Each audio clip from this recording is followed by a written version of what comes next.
Estou prestes a mostrar para você como e por que mentiram para você durante décadas sobre o Sasquatch e muitas outras coisas. Em 1909, o Instituto Smithsonian supostamente encontrou uma cidadela esculpida nas paredes do Grand Canyon. De acordo com o relatório, ela estava cheia de urnas de cobre, múmias e artefatos que pareciam egípcios, mas estavam em uma caverna no Arizona. Era grande o suficiente para abrigar 50.000 pessoas, mas hoje essa caverna não existe, pelo menos não oficialmente.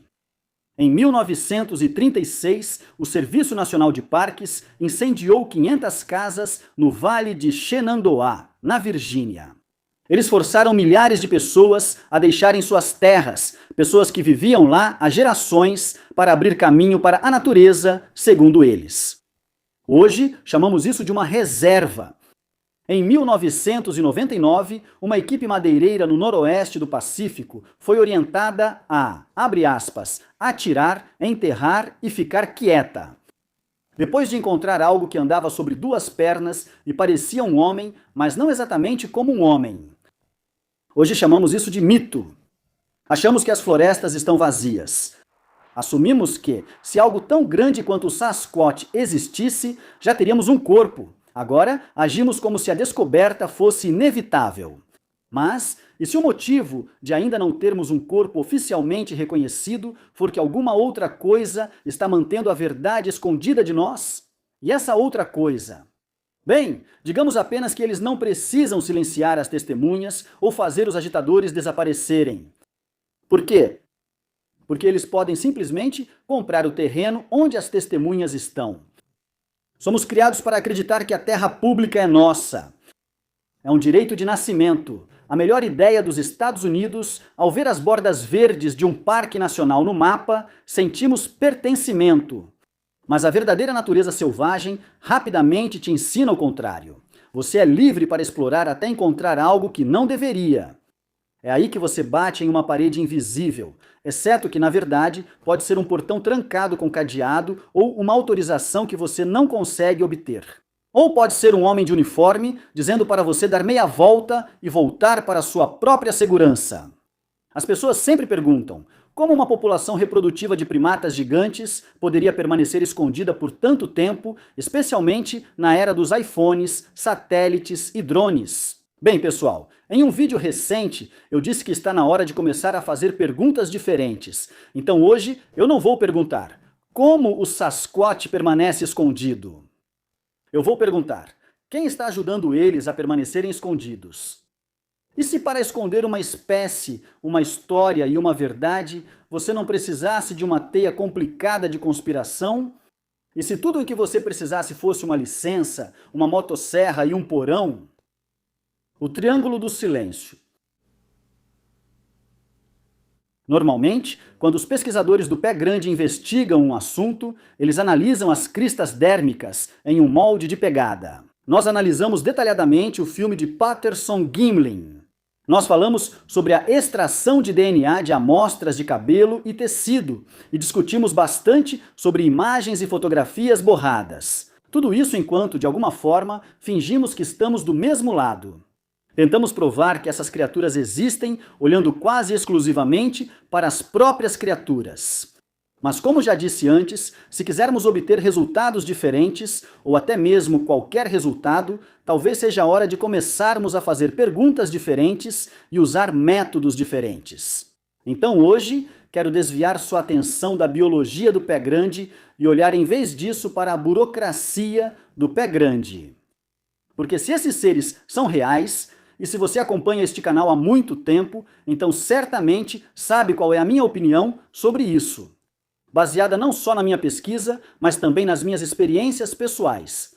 Bem, então, a contínua escassez de evidências físicas contundentes.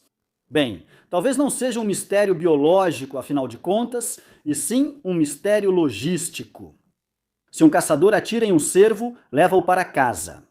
Se um carro atropela um urso, isso pode virar notícia e boa sorte para o carro. Se um excursionista acidentalmente encontra uma nova espécie de besouro, isso quase instantaneamente vai parar em um jornal científico. Então, por que depois de milhares de relatos de avistamentos de Sasquatch, temos exatamente 0 corpos oficialmente reconhecidos? O cético diz, é porque eles não existem, eles não estão lá, e as milhares de testemunhas oculares estão enganadas ou mentindo. Mas eu digo, e se for porque alguém está limpando a bagunça? Eu chamo isso de Triângulo do Silêncio. Veja, há 3 grandes instituições que controlam nossa relação com a natureza selvagem. 3 entidades que, intencionalmente ou não, trabalham em conjunto para reforçar uma realidade fabricada, criada para manter você na ignorância. No topo, como era de se esperar, temos o Smithsonian. O trabalho deles é gerenciar a história. Eles são os curadores do passado. E, como você está prestes a ver, eles decidiram há muito tempo que gigantes e homens selvagens simplesmente não se encaixam na linha do tempo. No canto inferior esquerdo do triângulo, você tem o Serviço Nacional de Parques, eles controlam a geografia, eles controlam o acesso. Tendemos a pensar que eles estão preservando a Terra para nós, mas, na realidade, eles estão nos afastando dela. E no canto inferior direito do nosso triângulo, temos o mais perigoso de todos, a indústria madeireira. Eles controlam a economia, porque você não pode explorar uma floresta. Se uma criatura protegida vive nela, especialmente uma que seja parcialmente humana para eles, esconder o Sasquatch não é uma questão de segurança nacional, é uma questão de lucro e prejuízo. Então hoje, não estamos contando histórias de fogueira, estamos seguindo o dinheiro, os mandatos e os mapas. Juntos, vamos derrubar as placas de proibido entrar e explorar o que tem sido escondido atrás delas. Parte 1. O Smithsonian e a doutrina de Powell.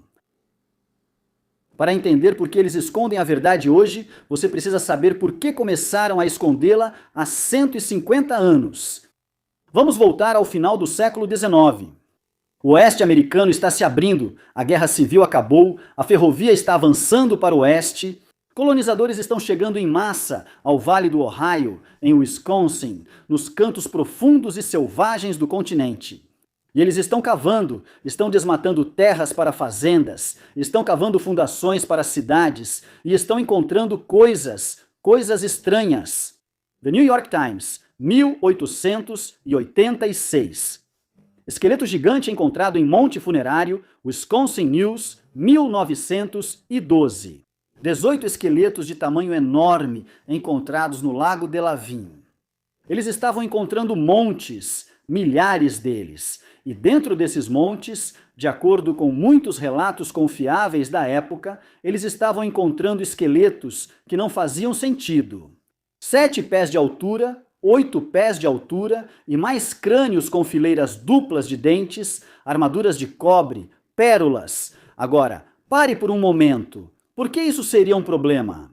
Por que o governo se importaria com alguns ossos grandes encontrados em alguns campos de milho? Porque em 1879, o governo dos Estados Unidos estava no meio de uma enorme guerra ideológica.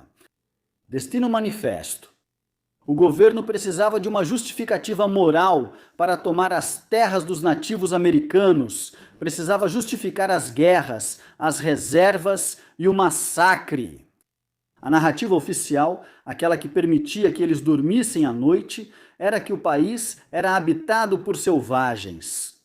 Pessoas que, aos olhos do governo do século XIX, eram incapazes de uma civilização avançada, incapazes de metalurgia e, certamente, não descendentes de alguma antiga raça perdida de reis. Essa narrativa é o que o governo da época chamava de Destino Manifesto. Veja, se você admitir que a América do Norte teve uma história antiga complexa, com gigantes ou construtores de montes avançados ou raças que antecederam as tribos modernas, essa narrativa que eles mantinham desmorona. A Terra não estava vazia, ela estava cheia de história que eles simplesmente não queriam reconhecer. Vocês estão gostando deste vídeo, pessoal? Eu realmente espero que sim. Eu coloco muito tempo, esforço, pesquisa e edição nesses vídeos. Se ainda não se inscreveu no Cabana na Floresta, isso significaria muito para mim e minha equipe.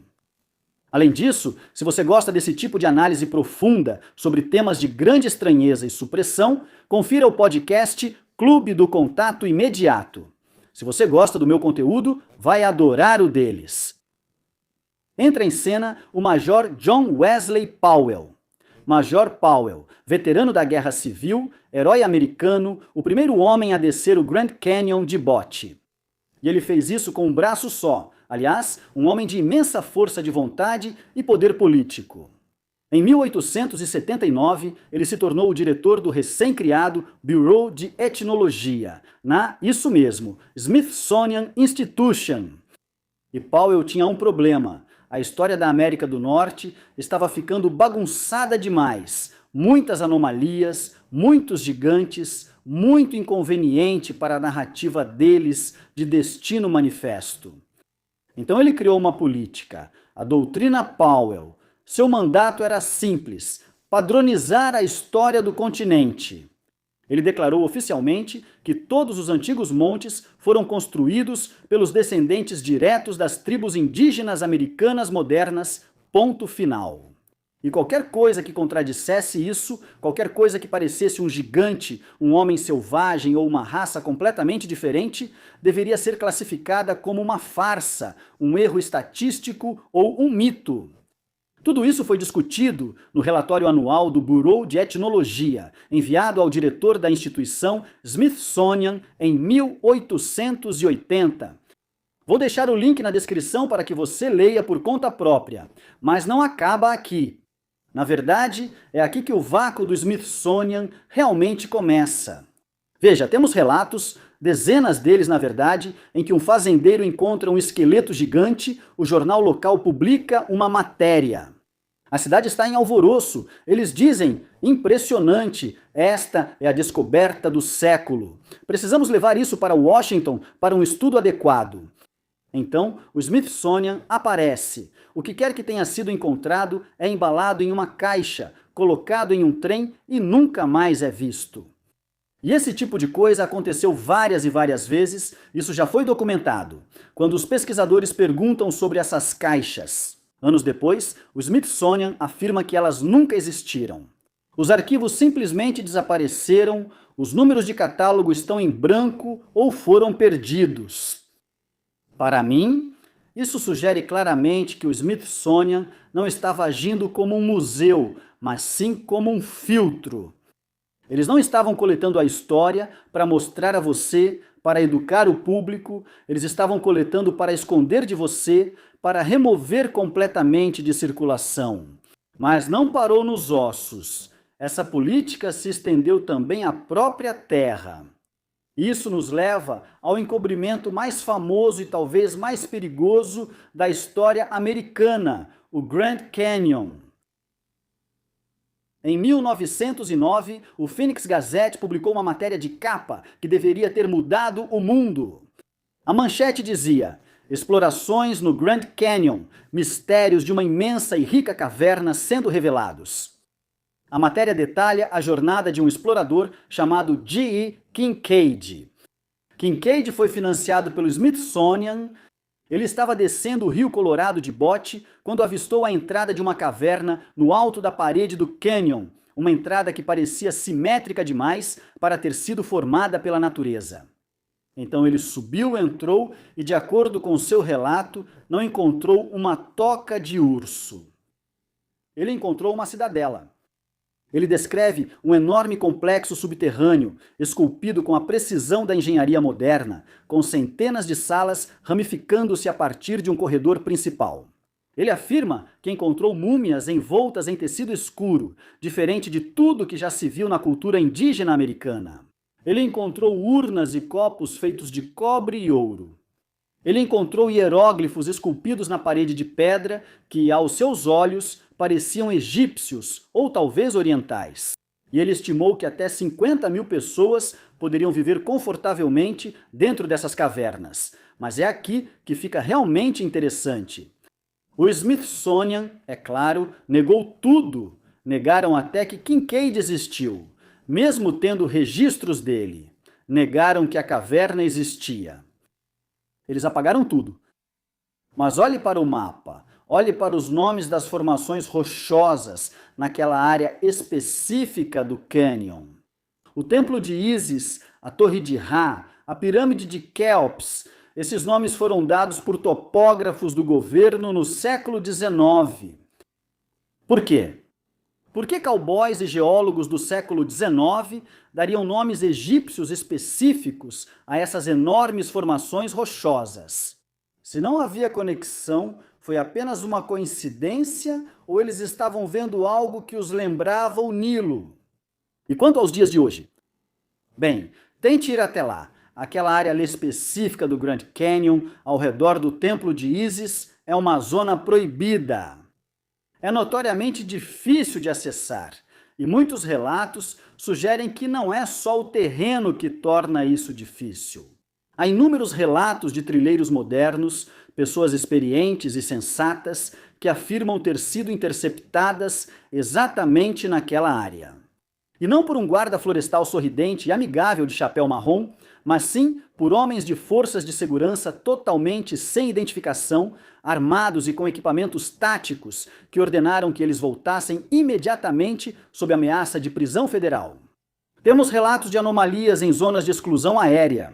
O cânion é um espaço aéreo restrito, claro, mas esses relatos mencionam helicópteros pretos sem identificação, não helicópteros de turismo, equipamentos militares aparecendo do nada. Quando os trilheiros chegam muito perto dessas cavernas específicas, eles pairam, intimidam e forçam as pessoas a recuar. Você não manda um helicóptero militar para proteger um monte de estalactites de calcário. Você não solda barras de ferro nas entradas das cavernas só para proteger as pessoas de escorregarem. Eles estão protegendo alguma coisa, algo inconveniente, algo que mudaria completamente a narrativa confortável. Eles preferem que todos nós acreditemos. Veja, o Smithsonian estabeleceu o precedente. Se não se encaixa na narrativa, esconda. Se você chegou até aqui, talvez se pergunte o que isso tem a ver com o Sasquatch. Bem, espere aí, porque eu já vou chegar nisso. Veja, o Smithsonian só controla artefatos para controlar criaturas. Para controlar anomalias vivas e que respiram, você precisa controlar a Terra. Isso nos leva ao segundo ponto no Triângulo do Silêncio. Parte 2.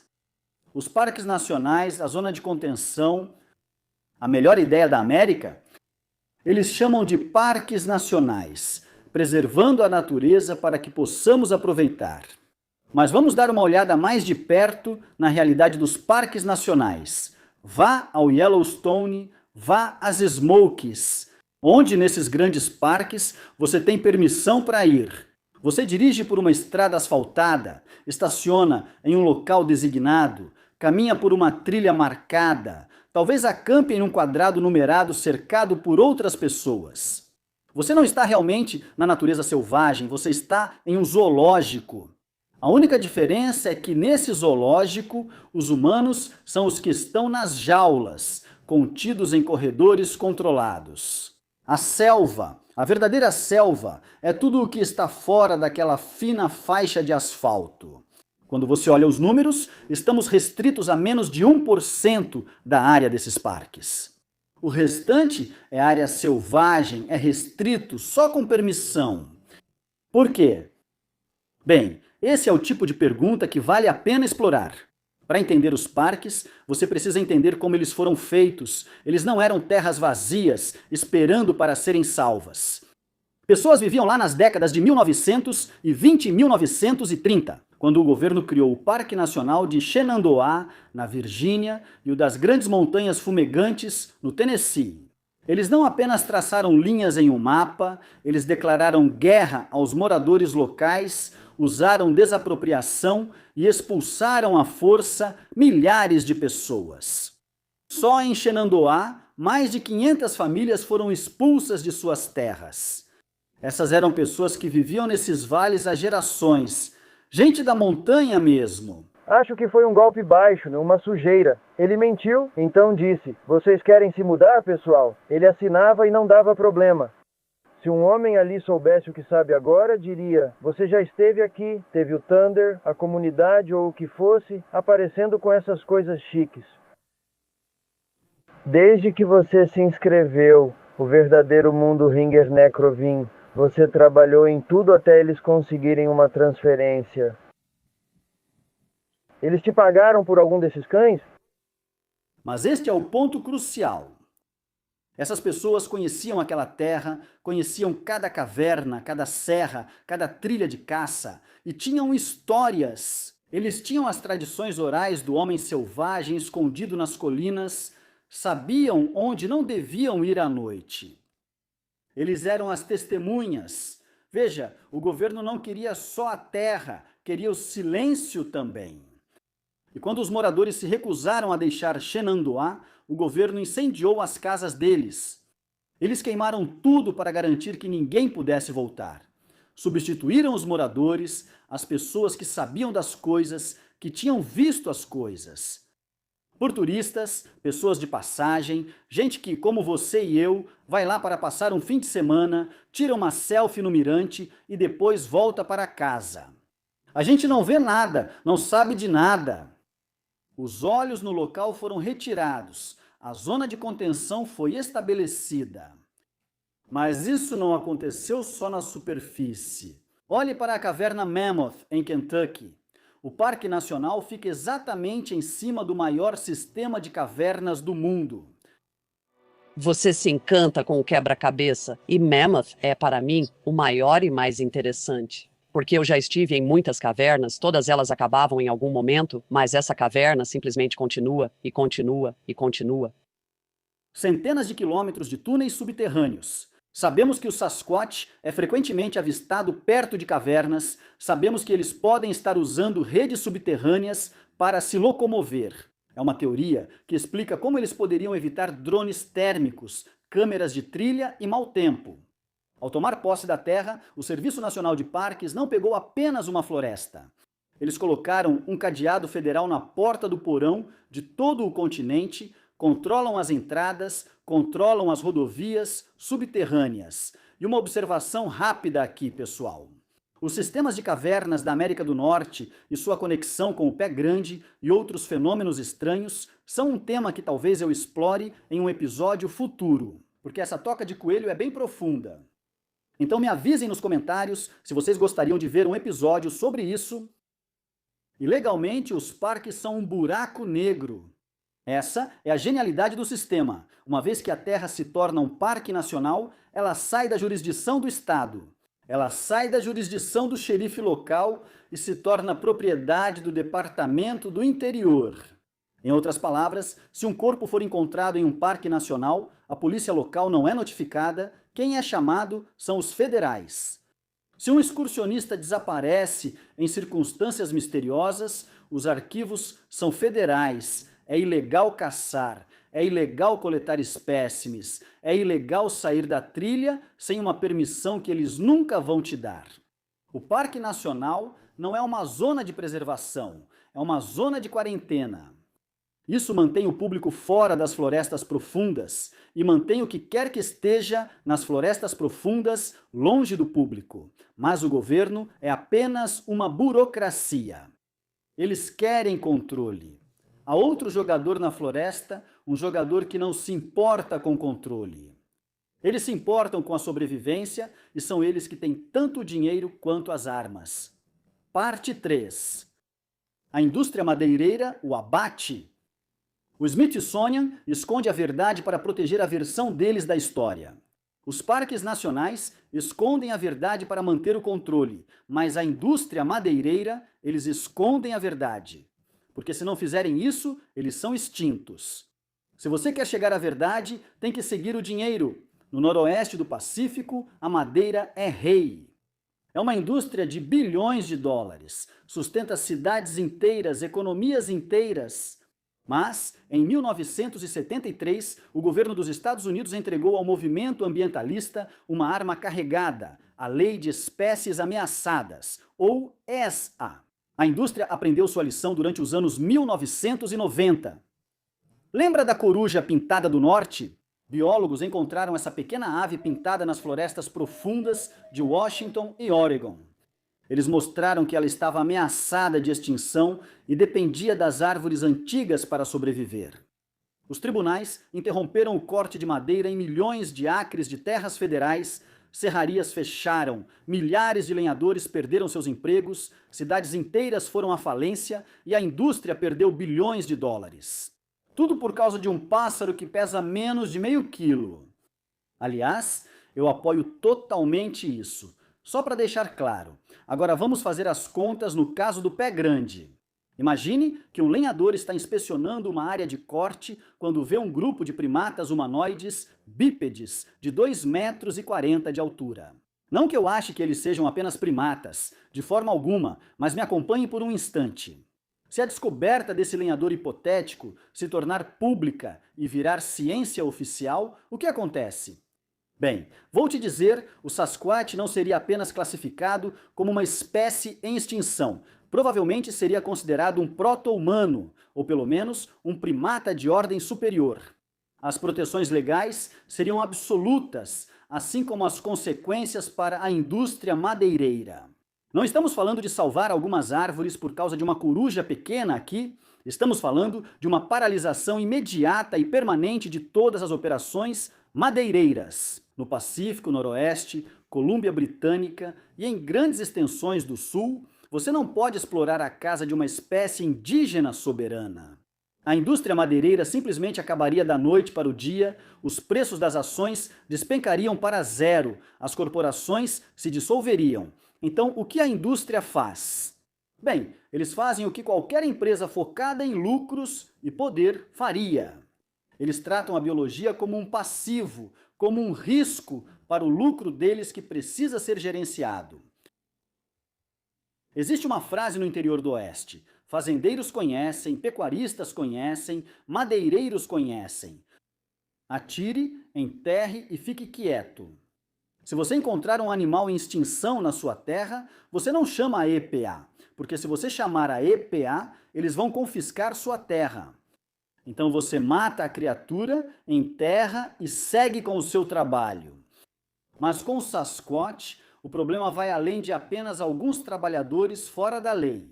Já ouvi histórias de homens que trabalharam no mato fechado por mais de 30 anos e quando você consegue fazê-los passar pela hesitação inicial, depois de algumas cervejas, as histórias deles começam a soar iguais. Eles falam sobre essas equipes de limpeza, dizem que os lenhadores comuns não são os que puxam o gatilho. O cara comum que opera a motosserra só quer voltar para casa para a família, mas esse cara comum conhece o protocolo. Se você vê ou ouve alguma coisa, se encontra um ninho ou vê um urso andando ereto sobre duas pernas, você chama no rádio. Você marca o setor, retira a sua equipe e então os especialistas entram. Testemunhas descrevem SUVs pretos, sem identificação, com vidros escurecidos, subindo estradas de madeira que não deveriam ser acessíveis. Eles descrevem contratados militares privados, PMCs, homens que parecem ter acabado de sair de uma zona de guerra, carregando equipamentos que não são para cortar árvores. Eles falam sobre operações noturnas, setores da floresta que são isolados para levantamento. Mas à noite, os moradores relatam ouvir disparos de armas automáticas. Eles ouvem helicópteros de grande porte indo e vindo sobre a copa das árvores. E então há rumores sobre as pedreiras de cascalho. Ouvimos sussurros sobre antigas pedreiras, ravinas profundas e remotas, usadas como valas de queima, lugares onde resíduos biológicos são descartados. E não só árvores também. Corpos. Se uma matança acontece, se uma madeireira elimina um grupo familiar inteiro de Sasquatch para proteger um contrato de madeira de 100 milhões de dólares, para onde vai a evidência? Vai para o buraco, é queimada, é enterrada sob toneladas de pedra e o silêncio, bem, é imposto pelo medo. Tenho certeza. Se você chegou até aqui no vídeo, já conhece algumas das histórias de guardas florestais aposentados e madeireiros. Geralmente, elas são mais ou menos assim. Um jovem começa a sua primeira semana, vê algo estranho, pegadas esquisitas, uma estrutura de árvore que não faz sentido, talvez até um vislumbre de uma criatura. Ele fica animado, faz um relatório e então seu supervisor o chama para conversar. Ele diz algo como: filho, eu gosto de você. Você tem um futuro aqui. Mas se você escrever isso, você é louco. E se você for louco, está demitido. E se for demitido, perde sua aposentadoria. Se você quiser ouvir algumas dessas histórias por conta própria, recomendo dar uma olhada no canal Basecamp Chris e ouvir o podcast Sasquatch Chronicles. Você pode se surpreender com a quantidade de guardas florestais e lenhadores, tanto ativos quanto aposentados, que compartilharam suas experiências bizarras. É assim que a supressão funciona. Não é uma conspiração de crença, é uma conspiração de emprego. As pessoas não falam sobre o que vivenciaram porque têm uma hipoteca, não falam porque não querem ser o cara que faz uma cidade inteira perder seus empregos. E quando as evidências ficam grandes demais para serem enterradas, quando a infestação é inegável demais, bem, é aí que as coisas ficam muito sombrias, muito rápido. Quero que você olhe para os mapas de incêndios florestais de alta intensidade no Oeste nos últimos 10 anos, mais ou menos, e sobreponha esses mapas com mapas que mostram relatos de alta atividade do pé grande. O fogo é o esterilizador definitivo. Ele destrói o DNA, destrói ossos, destrói o habitat. Então qualquer sobrevivente precisa seguir em frente. Ele deixa uma folha em branco. Quantas vezes já vimos um incêndio suspeito começar em uma área remota, inacessível para campistas? A versão oficial quase sempre é algo como raio seco ou causas desconhecidas. Mas o fogo é uma ferramenta bem conveniente se você precisa apagar um problema em grande escala. Agora, antes de vocês me chamarem de maluco da teoria da conspiração, esperem um segundo aqui, pessoal.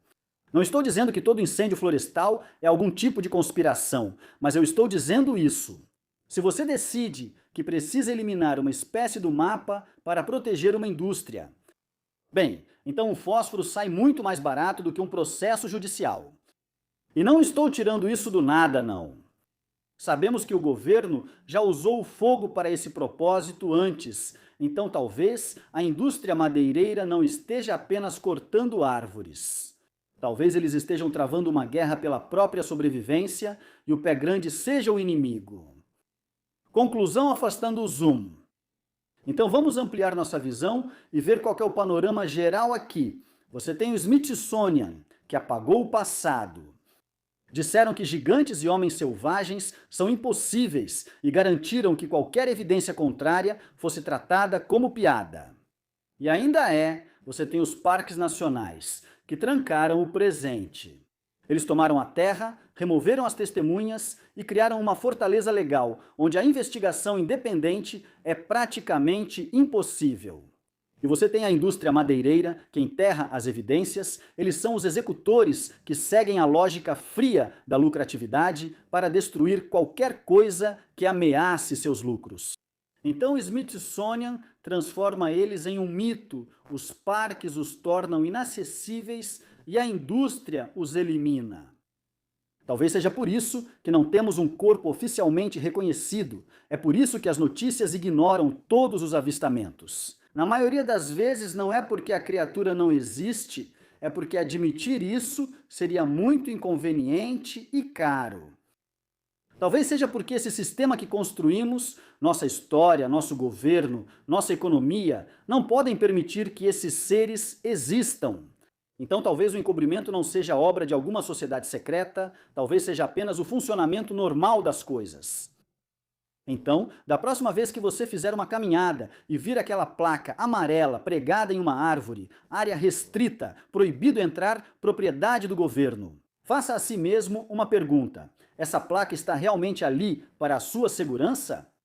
Ela está ali para proteger as árvores ou é a camuflagem mais eficaz já inventada? Veja, a floresta não está vazia, ela só é restrita. E até percebermos isso, nunca vamos enxergar o que está nos encarando do outro lado da cerca.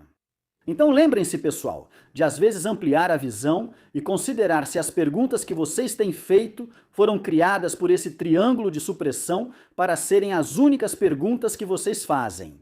Bem, é isso aí, pessoal.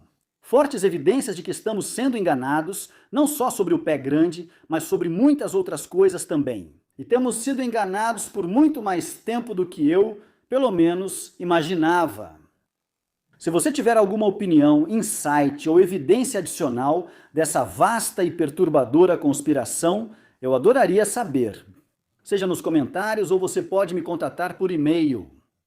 Se você gostou deste vídeo, por favor, deixe seu like, compartilhe com sua família e amigos e se inscreva no Cabana na Floresta. Se você quiser me dar um apoio extra na minha pesquisa contínua, considere se inscrever no meu Patreon. O link está na descrição. Por poucos reais mensais, você terá acesso exclusivo a mim e a conteúdos que não mostro em nenhum outro lugar. Muito obrigado por assistirem até o final, pessoal. Eu agradeço a cada um de vocês e vejo todos vocês no próximo vídeo.